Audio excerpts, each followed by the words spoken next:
just let yourself go. Just focus on the palm of your hand. Hypnotherapy is used by over 500,000 people in Britain. Just imagine your eyelids becoming heavy. It's claimed it can make you thinner, Don't smoke. stop you smoking, You just go deep and deep. do almost anything. Accessing the powers of your unconscious mind to increase the size and shape of your breasts. Marvellous. I set out to explore hypnotherapy. I've seen hypnosis in action. But can it really make us do anything? Should I believe what I see? Could it affect our health and behaviour? I've watched people as they set out with huge hopes, putting more trust in it than I could have imagined. Everything is being peeled off. It's not something I ever thought I'd try. This is my journey.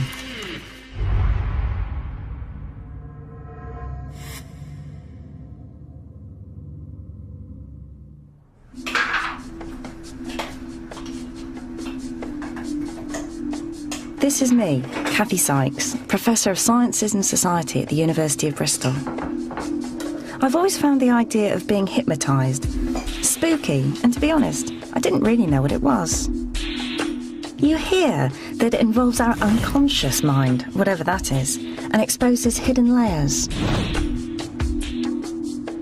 What might a hypnotist find lurking beneath my surface?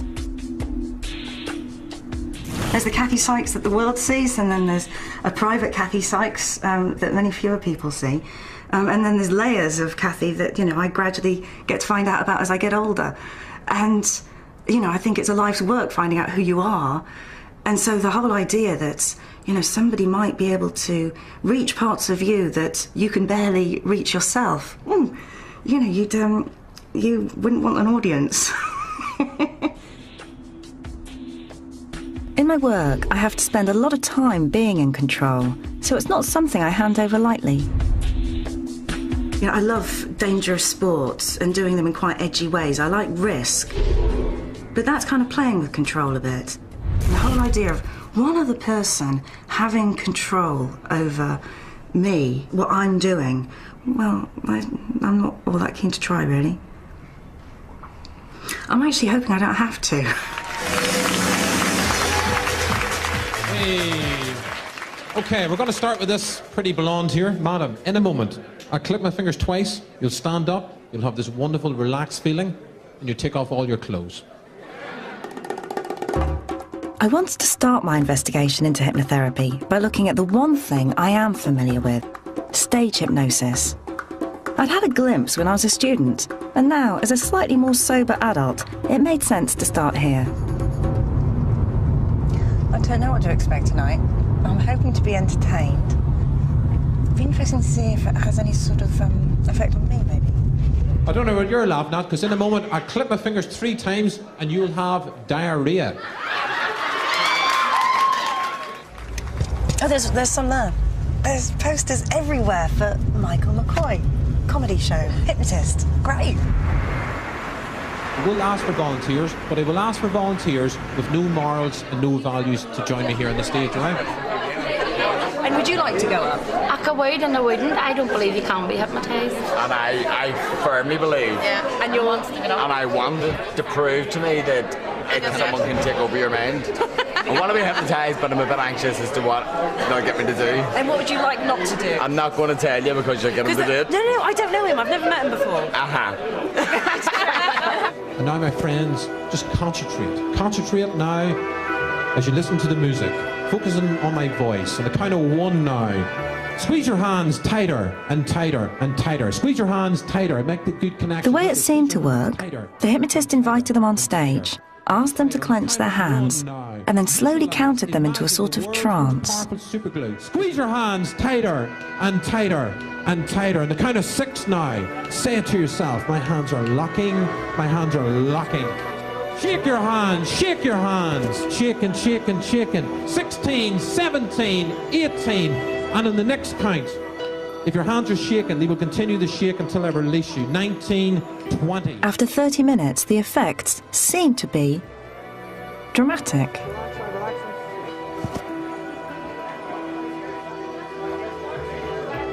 We're going to go by motorbike. 3, 2, 1. Rev up your motorbike with your eyes closed. Going around a corner now. They seem to be following his every suggestion, no matter how crazy. Watch out for the bunny rabbit. Oh, it's really going for it now. Big finish here. Big finish. It was hilarious to watch, but I wasn't sure I actually believed it. Were they just putting it on? Give them all a big cheer as they make away. That looked like an awful lot of fun. The thing that really surprised me, it seemed as though people just had no inhibitions. And that's why, part of me thinks, well, they just wanted to perform anyhow. You're saying there's something more profound going on. No, definitely. I mean... Persuade me.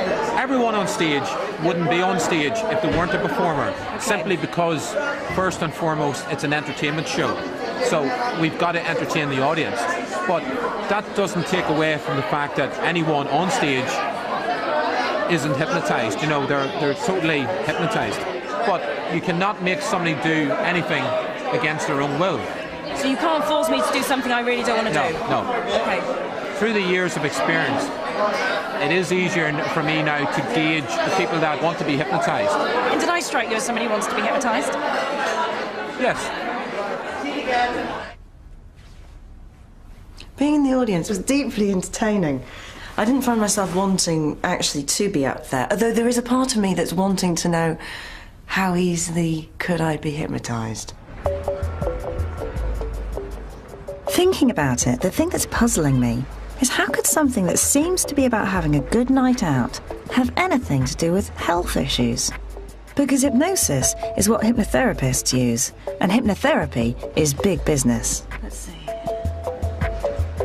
The NHS spend £5 million a year, private users £34 million.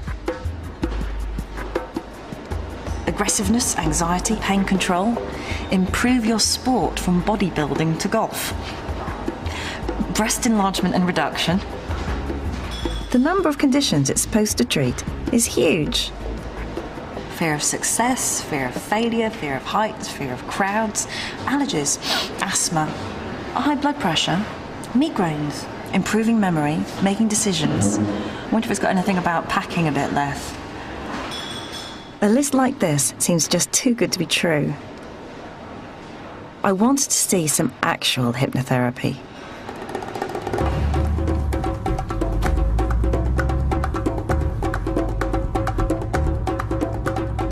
Today's the day that I'm going to stop smoking. I'm going to be hypnotised and hopefully just never want to smoke again. In Birmingham, West Midlands Police Force had just started providing hypnotherapy for the officers. With the national smoking ban just 4 days away, Constable Richard Beaumont was one of the 150 prepared to risk being teased by his colleagues. Everybody said I'm going to be hypnotised and get a shout to go to a job, and I'll end up stripping off naked in the car and squawking like a chicken, that sort of thing. That relaxation and calm flowing from the base of your spine, up over your lower back and upper back and shoulders. That's right. You feel What's happening here is a world away from a stage show. Over your buttocks and thighs, your knees and calves. For the first 30 minutes, the therapist worked on the hypnotic induction, achieving the relaxed, trance-like state. Going down and deeper and further, just like going down 10 steps into relaxation and rest. Then he started to make a series of powerful suggestions. And now I want you to think of what would be the worst outcome of continuing to smoke. Who that would affect, the devastation it would cause. Perhaps you could imagine that person or persons stood by your grave, and ask yourself who's responsible. I want you to hold that there for a moment, Richard. Freeze it and then store it away. And then I want you to think of a positive statement that lets you know you don't smoke. And I want you to say that out loud. I don't smoke. Well done. After about an hour, very gently, Richard was brought round. Start to move your fingers and hands and toes and feet. And in your own time, you can open your eyes at 2:45 on the 27th of June 2007. How do you feel? I don't want to fag, Okay. which I did before. Okay. What does that feel like, to kind of being able to say that? It's weird. Feels new. It's the first, yeah, it's the first time since I was a teenager, so yeah. Okay, good. Just one session was supposed to be enough. But would Richard really stop smoking? We'd follow this up. Next, I went to see another therapist at work, treating a behaviour millions of us want to change. Can you just put our hands together for Elliot Wall, please? This demonstration was designed to introduce Elliot Ward's 2-day seminars. But if you were called up on stage, the one session might be all you needed. Well, good evening. So tell me, who wants to lose weight? Tonight I'm going to show you some things about how you can make change in your life. After an hour talking about eating habits, he told us to hold out our hands and clench them tightly. It turns out that this is a way of testing who might respond best to hypnosis. Look down at your 2 fingers, and as you look down at them, I want you to imagine a vice. I want you to imagine a vice becoming tighter and tighter, tighter and tighter. There you go, isn't that weird? Tighter and tighter the whole time. Isn't that strange? Does anybody here not want to eat chocolate anymore? Would you like to come up here? Yeah.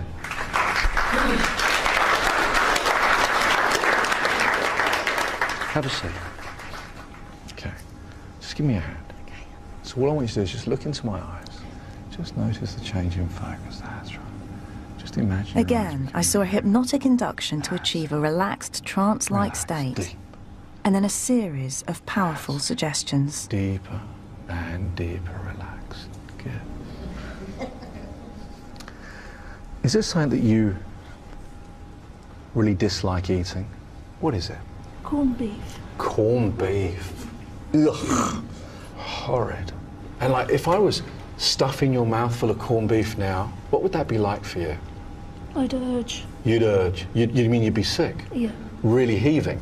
Yeah. I don't know if you've ever been sick and you swallowed it. That's quite unpleasant too, right? So like this chocolate thing that you used to have, I want you to imagine starting to eat some chocolate now. And I want you to start smelling the chocolate and munching it, but as you do, I want you to start mixing it with the corned beef. That's right, each mouthful is like corned beef for you. And as you swallow it down with the corned beef... He encouraged her to make this grisly association over and over again. Sickly. Have some more chocolate, because that used to be nice for you. What's that like now? It's taste of corned beef. Taste of corned beef. And on a scale of 1 to 10, 10 being you really want chocolate and 1 being you don't want it at all, what number does it represent for you? Oh, I don't want it at all. Are you sure you don't want any more? No. Excellent. So just come back and relax. Just open your eyes. Feel all right? Yeah. Excellent. Okay. Good. So on a scale of 1 to 10, 1 being you don't want chocolate at all, what number do you represent now? 1, I don't want it. What, you don't want it at all? I don't want it. You sure? I am sure. Dairy milk. I mean, what's that like? No, I don't even want to smell it. You sure? Do you know, just smelling it, it's sticking out. I can feel it around my mouth. Thank you so much. You okay? Thank you very, very, very much. My pleasure. Can I ask you a couple of questions Yes, about that? It looks so surprising. It looks so amazing. You're kind of thinking, is that really happening? Do you know what? That's what I've always thought. That is exactly what I've always thought. And yes, it was. I just felt so relaxed, and I could hear myself sort of deep breathing, like I would be when I was asleep. But I could hear everything going on. I could feel his touch on my arm. I can't explain it. It's just tranced. It worked. And are you going to eat chocolate again? No. You're sure? I feel positive, yes. I really do feel positive. And the big telltale will be when I go home. The trance thing is a bit weird. It happened so quickly. That's the thing that's remarkable. But Nicola did seem genuinely affected. So what is this trance thing? Is it some special state of consciousness? Is it even for real? What do scientists make of it? The really weird thing for me, watching all of that, was when the people went into that trance state and they just seemed to go from sitting normally to being in a completely different zone. But the scientists just don't agree about it. Some say it's a special state and others say it isn't. Some say the trance stuff doesn't matter anyway. It's all down to the power of suggestion. Frankly, I don't know what to think.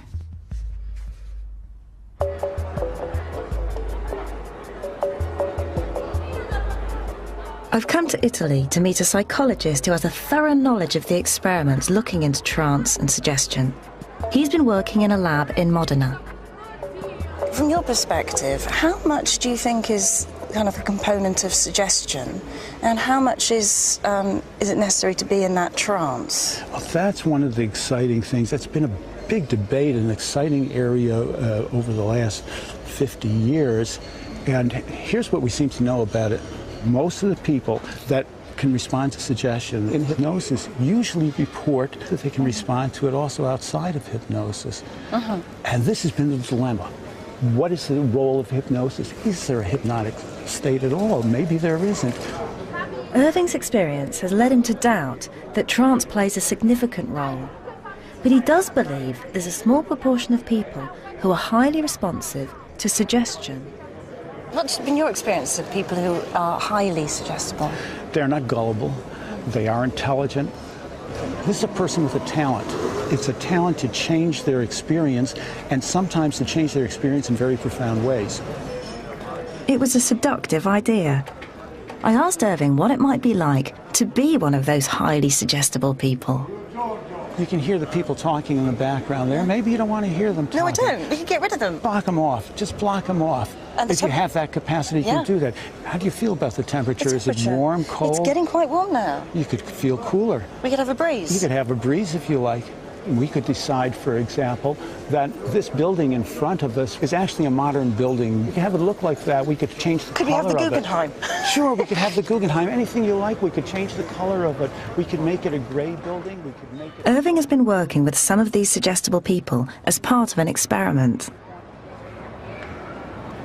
Just about to get to meet one of these highly suggestible people and get to see what's happening in his brain, which is kind of amazing.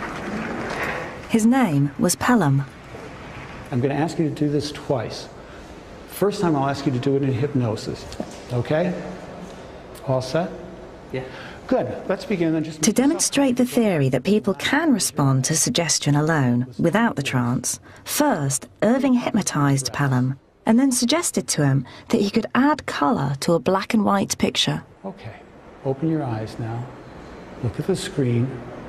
Just see it as it is in shades of grey. Please don't try adding color to it until I ask you to do so. Now begin adding color to the pattern. Add color to it until you see it in full color, as if you were looking at a fully colored pattern. And let me know when you've succeeded in doing that by raising the index finger of your right hand.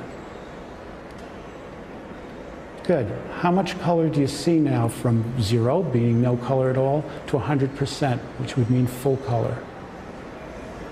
85. 85%. Good. I'm going to bring you out of hypnosis now. 5, 4, 3, 2, 1. Open your eyes. 0. Okay, good.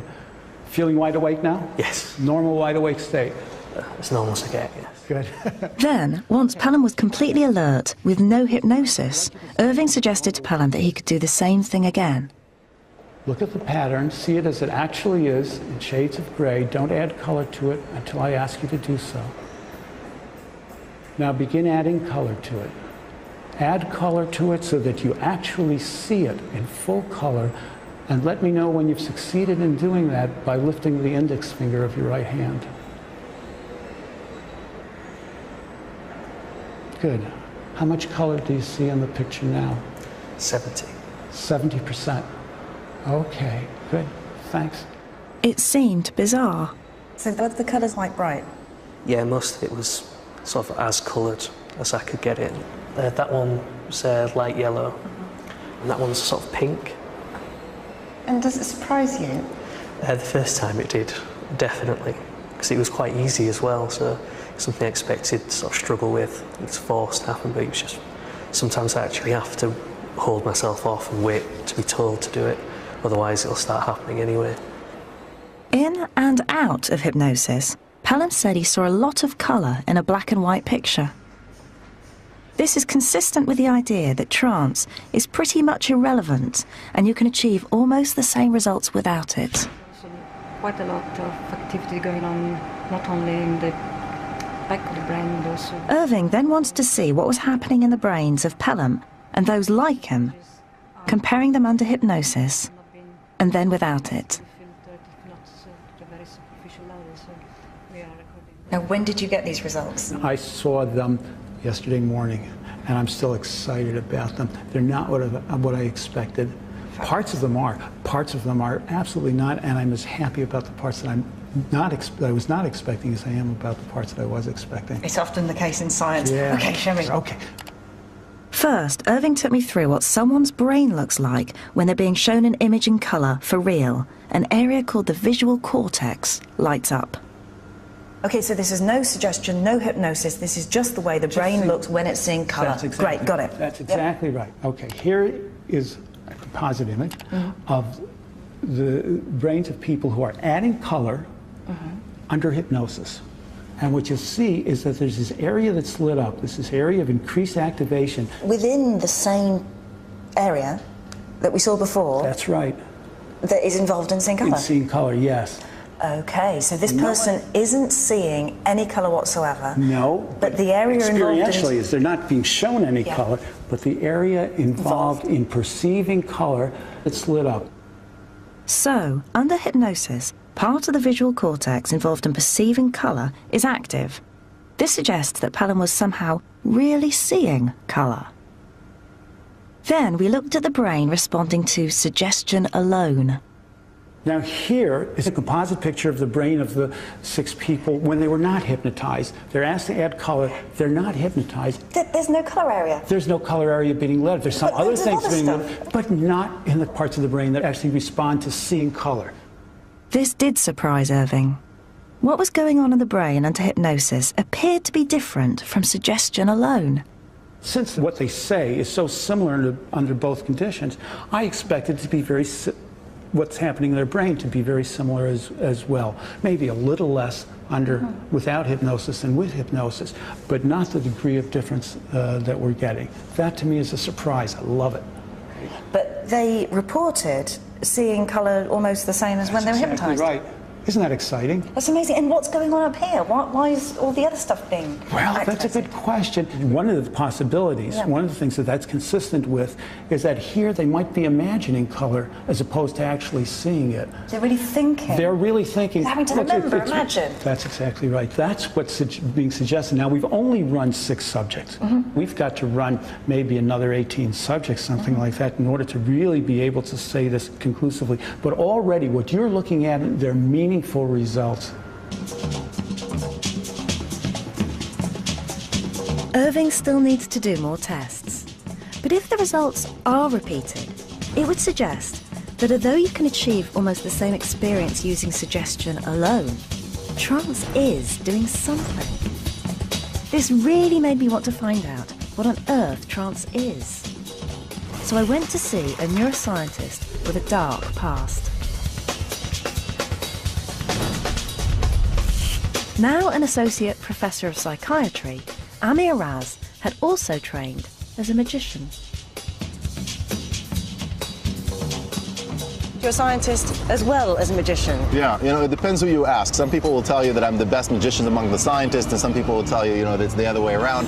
But I am trying to bring these two things together. His unusual perspective has led him to a particular view on hypnosis. For Amir, it's all to do with what happens in our brain when someone is trying to focus our attention. Sometimes I'll go quickly, and sometimes I'll go very slowly. Okay, and your job is just to tell me what the balls are. Fair enough? Okay. Here we go. Where are the balls? One in each. One in each. Okay, and you can bet your money on it, right? It's very simple to do, right? Where are the balls? I think they're both in there. Okay, but You were right. You were right. You were thinking about something. There was. Let's try it again. So look, I take my hand down. So you're looking at it. I open. You have the element of surprise, and I throw the ball at the same time out of your line of vision. That's the magic trick. But actually, it's not a trick at all. There's nothing to it. Even if you know the technique, I'm just counting on your brain, not registering things at the right time. They're all there, you know, on the floor. They're all over there. According to Amir, what happens under hypnosis is that your brain goes into a state of highly focused attention. You could call it a trance, but he thinks science hasn't really yet defined the term, and so it's just not helpful to use it. You see, attention and hypnosis, I mean, literally are the same thing. And the way to think about it is hypnosis really is a misnomer. The word hypnosis is very confusing. Hypnosis, relates to hypnos, which is in Greek mythology, has to do with sleep. But hypnosis, the way we talk about it, has nothing to do with sleep. It has to do with attention. It's an attentional manipulation. We know that with attention, you can actually influence cognitive processes, emotional processes, thought, and action. So as a scientist, hypnotism isn't very surprising? As a scientist, hypnosis is fascinating. Then Amir made me an offer that I found myself accepting. How about me trying hypnosis? But would I be able to let go? If you try too hard, you need to revise, okay? You need to let go, and don't try too hard. Let things happen off their own, okay? And I'll try to help you. So play, relax, don't try too hard, and go to a place maybe that I haven't been to before internally. And enjoy it. That's nice. And enjoy it, yeah. Right. Oh, it's very nice. It's very nice. And I'd like you to allow yourself to lose a little bit of control while you are in control. That's possible to do. Everything is being peeled off. Float down like a feather. What then happened was a long and gentle process of getting me to become deeply relaxed. We can't show you the whole session because broadcasters aren't allowed to. And once you get there, just let me know that you're there by gently raising your index finger on your left hand.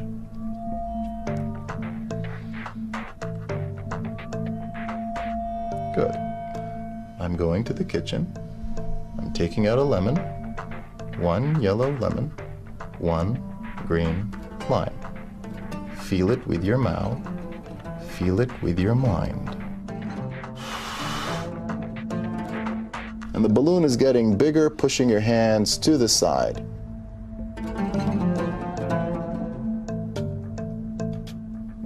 The right arm is very, very heavy, and it's like a branch of a tree. It is a very rigid arm. I'd like you to pay attention to a mosquito. I think it might want to have a little taste of your shoulder there. I'd like for you to remember the following cards.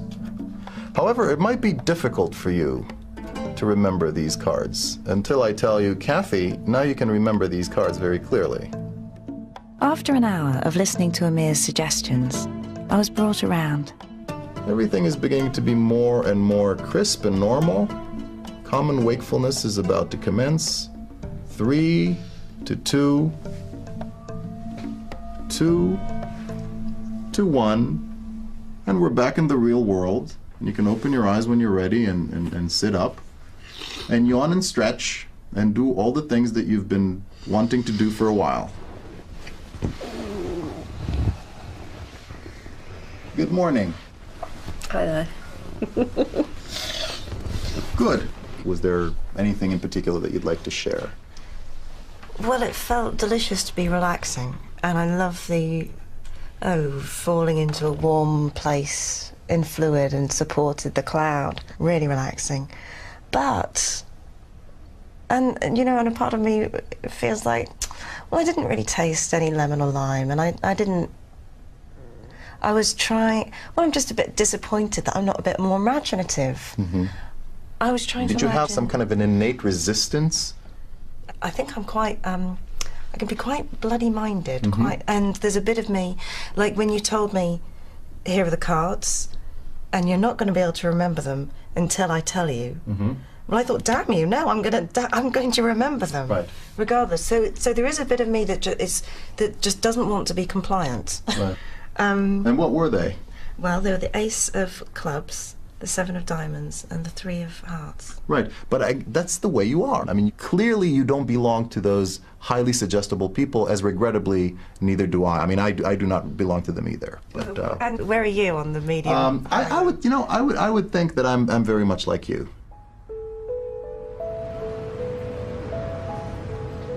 So I'd been hypnotised, or as hypnotised as I could be. But at least I'd learned about what trance might be, and about the power of suggestion. But did any of this mean hypnotherapy can help with real health problems? It was time to meet up with Richard, the smoking policeman.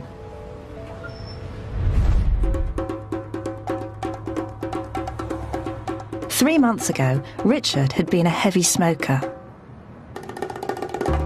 Could he really have quit? I'm hopeless at giving up anything, really. If I tell myself I have to give up, then I really want to have it. So if I was smoking 30 cigarettes a day, I'd be stuffed. So Richard, after you'd had the session, did you think you would stop? Yeah. I did. Because I completely wanted to stop. I made the mistake of, I think I went out 3 weeks after stopping, after being hypnotised, and that was it for me. That was when I had my first one. But I lasted 3 weeks with that one, not wanting one. Yeah. The only time I really smoke is when I go out socialising. Good things I don't buy them anymore. So it's cheaper. It's not even cheap, I'm saving money. So, 3 months in, and he'd cut down, but he was still smoking. Apparently, most of his colleagues had given up. But what I can't tell is how much of this, if any, was down to being hypnotised. It is really hard trying to work out what bit of this might be working. Because it could have been down to the counselling they received as a part of the package. Or maybe it was just because they were really motivated. What about the case of the chocolate eater? So 4 months ago, Nicola was saying she didn't think she was going to eat chocolate again. But I wonder, 4 months is a long time not to have any chocolate. I would have had some. I couldn't have chosen a better day. Hello again. Nice to see you. Nicola was surrounded by temptation. Very well, thank you. So, Nicola, the $1 million question. Have you had any chocolate? Yes, I have. But it was several weeks down the line, quite a few weeks down the line, and my daughter said, "Oh, Mum, you just must try this." It was something new, and I tried it, and I thought, "Oh no, what a shame." Like blown you heads. know, absolutely. But later on, I thought, nothing's the same. It is not the same. It doesn't give me that lovely feeling. It wasn't lovely. Did you taste corned beef? Did it? I didn't taste corned beef, but it wasn't right. And so it's been your son's birthday today. There's chocolate on the cake. Yep. You could have a bit of cake. Yep. Have a bit of chocolate. It'd be fine. But there's too much on there. I couldn't eat that. I eat so much less than I used to. I can eat it, but I don't want it. And it is a lovely feeling. It's sort of like being in control. Well, Nicola feels really positive, even though she's still eating chocolate. But anyway, her story is just one story. Scientifically, I can't draw general conclusions from this. It's time to see what real evidence there is. When I first started looking at hypnotherapy, I was just gobsmacked by the number of different things that people claimed it could treat. Dealing with guilt, impotence, compulsive lying. It's fabulous. Asthma, warts. So how do you judge what it might be worth using hypnotherapy for? The thing is, if a neighbour or a friend has tried something like hypnotherapy out, you can be so persuaded by them, can't you? You know, if it's worked for them, you think it works, and works for everything maybe. And if it hasn't worked, then you can be put off. But it's just anecdotal. You know, it doesn't amount to clinical evidence. You have to look at lots of people over a period of time in what scientists call trials.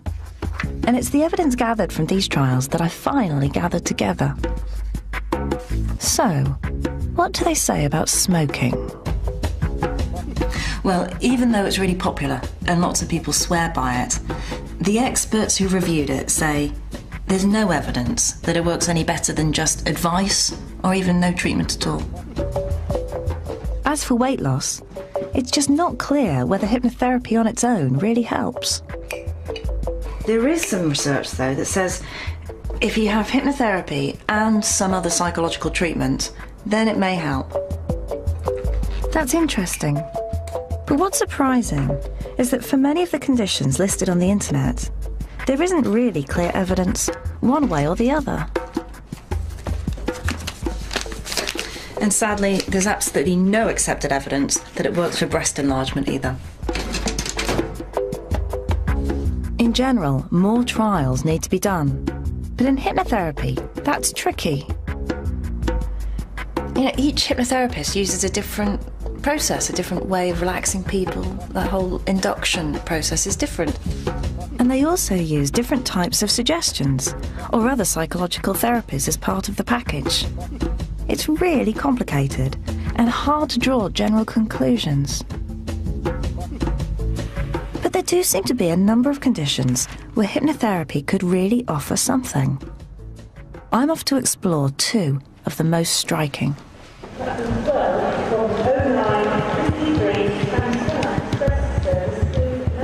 In Manchester, they've pioneered the use of hypnotherapy for irritable bowel syndrome. IBS is a painful social nightmare. Severe stomach cramps, diarrhea, constipation. In an NHS clinic, patients with the most severe form of IBS, who've tried all conventional treatments, are offered hypnotherapy by Professor Peter Warwell. Hi. Peter Warwell. Very nice to meet you. Should we go and have a bite too? Yes, let's. Given that IBS involves the gut, I wasn't ready for his choice of lunch.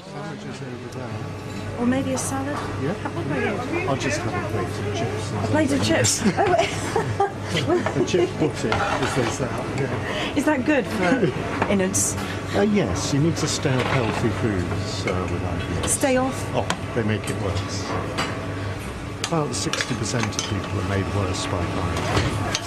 Right, so I mean, normally I go right for the fibrous things. If I have IBS, I should be avoiding them. So if I see a patient in the clinic because I'm on a healthy diet, gotcha. You know That's that past you the can. problem. Yeah. 25 years ago, when Peter first looked into hypnotherapy, he was a skeptic.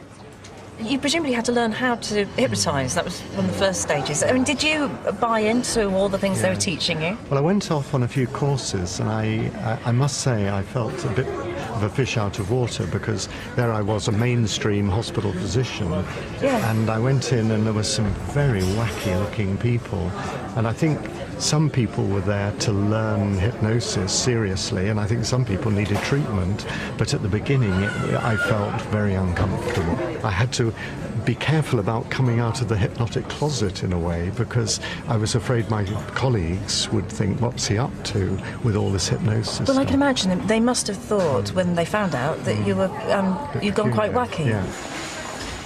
Peter has devised a form of hypnotherapy that encourages his patients to imagine that their gut is healthy, literally thinking the organ back into working order.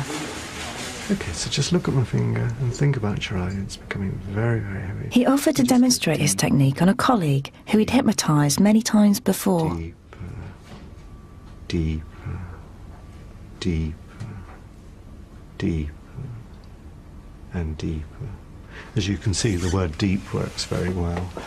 Well, he didn't seem to need to do anything. No, we'll just say deep, and away she goes. But Teresa does go exceptionally quickly. And speaking now, as talking, isn't going to disturb No, her? and she can hear what we're saying and tune in if she wants, or if she doesn't want to, she doesn't have to. It looks fantastically relaxing.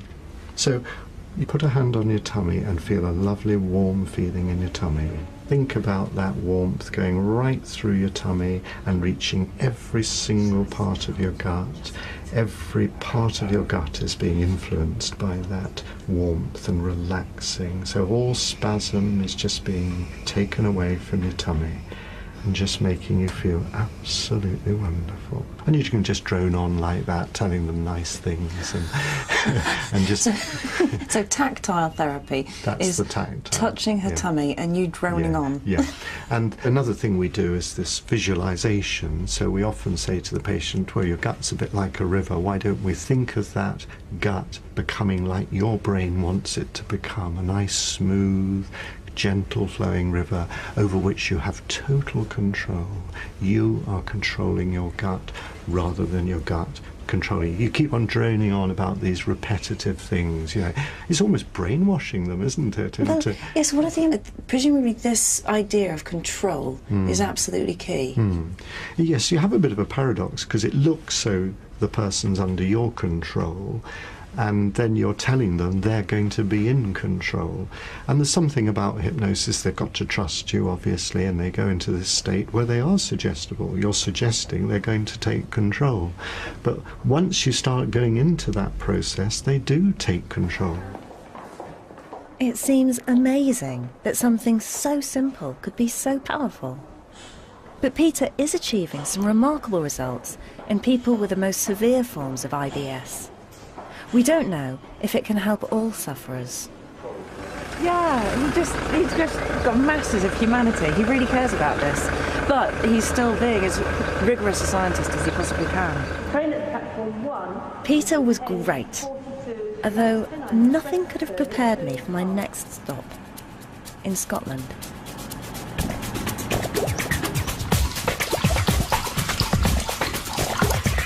I was here to meet a dentist who'd been using hypnotherapy to reduce the pain of treatment. That morning, he'd be doing something not even he had done before. Teeth extraction, an implant placement with no conventional anaesthetic, just hypnosis. Imagine waking up in the morning, having had quite a sleepless night, thinking, some bloke is going to rip my teeth out and I'm going to be hypnotised, so it's not going to hurt. It's just remarkable. I'm so glad that it's not me. It was Amanda. She'd only had 5 hours of hypnosis to prepare her for this morning. But today, she'd have her 2 front teeth removed and 2 implants inserted. Why did you want to have hypnosis rather than anaesthetic? What made you think that? I mean, I just do ordinary things, you know, go to work, come home, go for a walk, you know, and it's just doing something like this. Ordinary people can just do something like extraordinary, and I thought, Ken, I'll give that a go and see if I can do that. Good morning, Mandy. How are you doing? Oh, fine, good to thank see you. In you come. In you come. Have a Mike seat Gow is Mandy's dentist and hypnotherapist. there. All the way round onto the chair. That's it. Yeah. That morning, Mandy had taken a couple of ibuprofen. I can tell you, they'd make a minimal difference to what you're about to see. Perfect. Excellent. Good stuff. And I want you to give yourself that signal again, that anchor, okay? And I want you to re-access those positive feelings, the feeling relaxed and positive, okay? Mandy's anchor, a mere hand shape, seemed to send her off. Today, the procedure that's happening is to improve the health, improve the function, improve the appearance of the body, isn't it? So for that reason, you'd be surprised by how easy you find the procedure today, because... Mike spent about half an hour helping Mandy to focus and suggesting that she shouldn't expect pain. Then, a different sort of hand signal. And suddenly, it all felt very real. Just relaxing deeply into the chair, being tucked in, safe, to be entirely comfortable. One way of learning how to do this is to imagine a comfort dial. Visualising in your mind's eye now this comfort dial. You're very easily able just to turn the dial down, aren't you? You can take this pad in your hand and hold on to this pen. I want you to think about that dial now and just write down the number that you can see and feel the comfort dial is at right now. That's right, a 0, completely comfortable. If the number got to 6, Amanda would be given a dose of local anaesthetic. Noticing just how far up in the mouth, the nose, the lip. They were going to monitor Mandy's pulse throughout. So was I. Pressure, you can write down another number there. It's Before right for you long, to the turn dentist the dial started to left, loosen the tooth. leaving behind It was about to get grim. 0. You can zero in on the comfortable sensation and just write down another wee number there. A 0, completely comfortable. Comfortable pressure. Enjoy relaxing on the beach. While Mike was innocently talking about a beach, out came the first tooth. Feeling relaxed and calm, just write down the number the dial is at right now. A 0. How could she write a 0? Comfortable sensations as you walk along the beach. Perhaps you have your shoes off and you can notice the sand between your toes is wet, or whether the sand is dry and warm and fluffy. And as you feel the movement and the pressure, you can allow the altered sensations, the feelings of comfort. So turning the dial down, just writing down a wee number for me there. A 2, okay, turning that 2 down, because it's right to turn down the number 20. Just write down the number again now. Where's the dial at now? A 1, and you can turn the dial from a 2. That was hard enough to watch, but then came the drill. Quite a satisfying feeling to know that you can control the sensation, choosing at any time just to write down which number feels right. And 1. This was all taking a long time, and her pulse hadn't changed. Drift away, separating Mine sure had. mind from body. Enjoying this perfect day at the beach, the perfect weather. Enjoying the way I hoped Mandy was really on the beach. off the sea. A 1. I certainly wasn't. Comfortable 1, because it's right for 1 to feel comfortable. And it's interesting that there are so many colours and so many different shades in these grains of sand. Just continue to relax while I speak to Kathy. Mandy's pulse has stayed incredibly low. I mean, my pulse was higher than that. Because she's relaxed. Well, she really is in a comfortable place. Yeah. And you can demonstrate that by, again, Mandy, if you just write down the number that's on the dial right now, it's a 0, completely comfortable. Knowing that when the healing Finally, 1.5 hours later, we were almost done.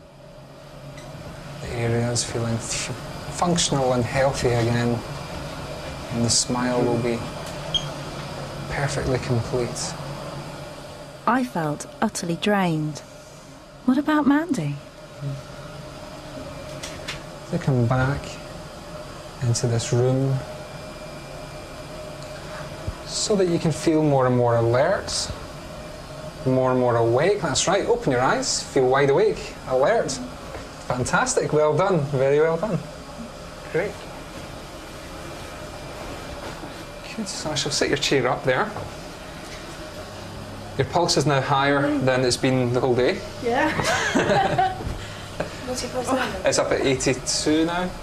There's loads of people in the room. Yeah, 86. What was the, actually out of interest, what was the highest number you recorded? I think it was a 3. I thought my pain would be way up high, do you know what I mean? I was quite surprised that it wasn't as sore as what I expected. And what was the worst thing about it? Just, I think they must have been getting kind of drilled in. It was just that kind of pressure feeling. Can I see? Yes, you can. Is it kind of messy? No, not at all. And do you remember everything? Aye. And then I mean, you can hear things like going about, but I actually think you'd gone away. That's amazing. And how does that feel now? Good. Yeah? It's deeply impressive. You look like you were in a more comfortable place than I was. Yeah. That was amazing. I couldn't quite believe they were really pulling his teeth out. What was going on?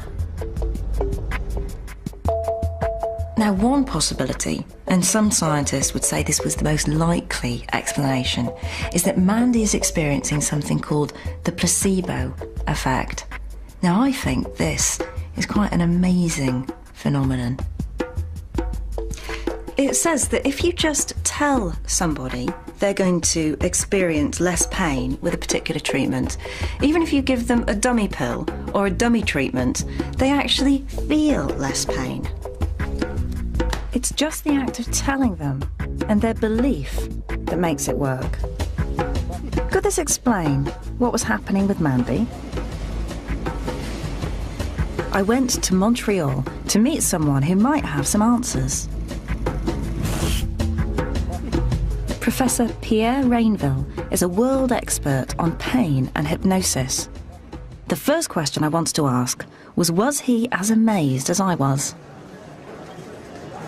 What we're saying is that the words of another person are able to change what's going on in our brain. Of course. And profoundly affect our physiology. Right, yes. But of course, every time we interact, we're changing our brain and... But changing how much pain how much pain this body is in seems... But of course, most of what our body does is not under our willful control. Pierre's work has already shown that hypnosis can reduce pain in almost anyone. But he wanted to know how. 5, 4, 3. He's receiving 48. He's in the process of conducting a major experiment to look at this. Just relax and don't move. What Pierre is trying to find out is this. Is hypnotherapy, when applied for pain relief, analgesia, just the same as the placebo effect? Or is it doing something different? He's receiving 48 degrees. So what are you trying to tell the difference between? What's your... Well, we know that both hypnotic analgesia and placebo analgesia are two real analgesic procedures. Okay, so just believing or being conditioned to believe that something's going to work genuinely affects your experience of pain. Exactly. We know that's the case. And we know with that, both of these. This also decreases the pain-related responses in the brain. Now the question that we're able to address with this study is whether the mechanisms that are involved in inducing the placebo effect or inducing the hypnotic analgesic effect, whether those mechanisms are exactly the same or whether there are different pathways in the brain that might induce some true analgesic effects. So I will start with the analgesic cream. For the placebo part of the test, people's skin was coated with what they were told was a pain-numbing cream. In fact, it does absolutely nothing. Then, their brains were scanned before and while a painful stimulus was applied. And how much does it hurt? Well, you can try it. Oh, great, okay. You have to try it. I have to You don't try. have to, Well, but it'd be interesting, yeah. every student in my lab would go through this before running their own study. Yeah, 25. Though actually, I wimped out of that one.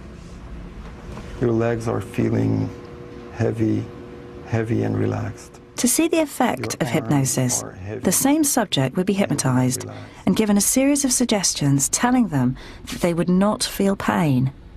Again, their brains would be scanned and the painful stimulus applied. 5, 4, 3. So we're telling him when he hears this countdown, his leg will become more and more numb and like if it was anesthetized. We're expecting that the subject is going to report less pain in this condition. And in the meantime, you're measuring what's happening in his brain. Right. Did she walk on? An enormous amount of analysis had been done over the last 3 months. Pierre promised to give me a first peek at the findings the next morning.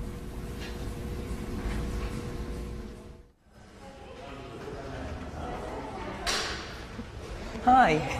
Good morning. How are you doing? Good, very good. How are you? I'm good. Yeah. And how's it looking? Well, we've done some analyses.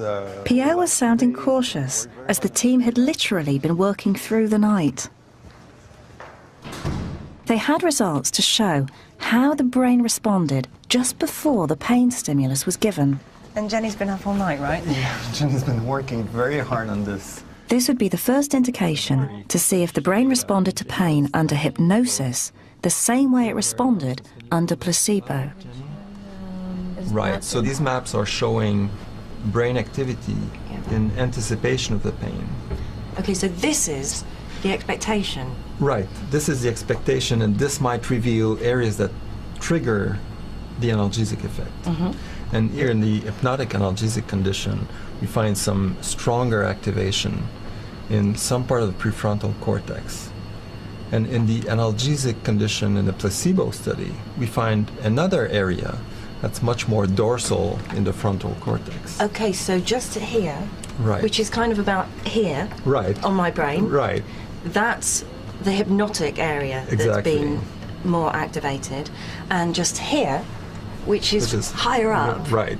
that's the bit that's associated with the placebo control. So they're very different areas. Right. This is consistent with the idea that different processes are involved, different mechanisms are involved in triggering the analgesic response in response to placebo or in response to hypnotic suggestions. It's early days, but it may be that hypnosis really does work in a different way from the placebo. Not yet. With the placebo.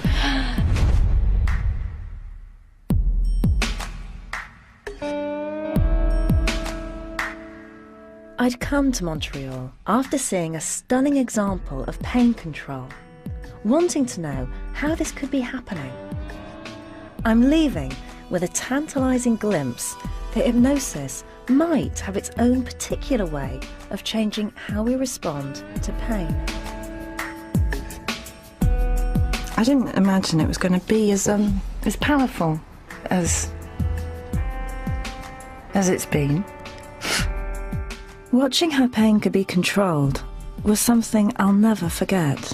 I felt totally sick. I remember thinking, don't faint, Kathy. Just look away for a while. Look away, because then you might not be sick.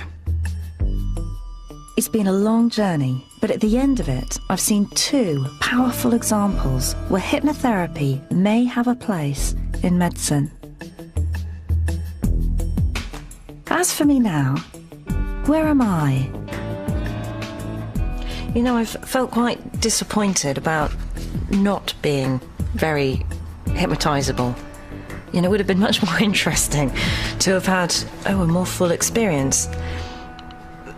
And I think that now I'd be more playful about it. You know, I'd be able to, just try to really go for it and not see it as a bit of a control fight. But the problem has always been partly that you've been here with me. You know, there's been a camera crew and people watching. So I'm afraid I have to do it alone now. And it gives me a chance, it will really give me a chance to experience it fully, because I would so like to, be able to have the ability. I've got an appointment. Mike McCoy, the hypnotist I met in Belfast, has offered to try and hypnotise me. Oh, hello again. Very nice to see you.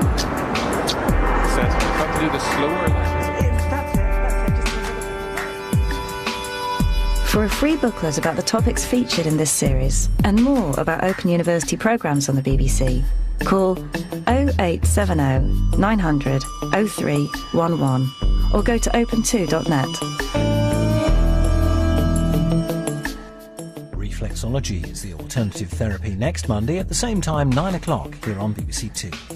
The Grumpies have a few words to say about the British class system next here on BBC Two, while on Radio 5 Live, join Richard Bacon for lively and entertaining chat on the day's big stories.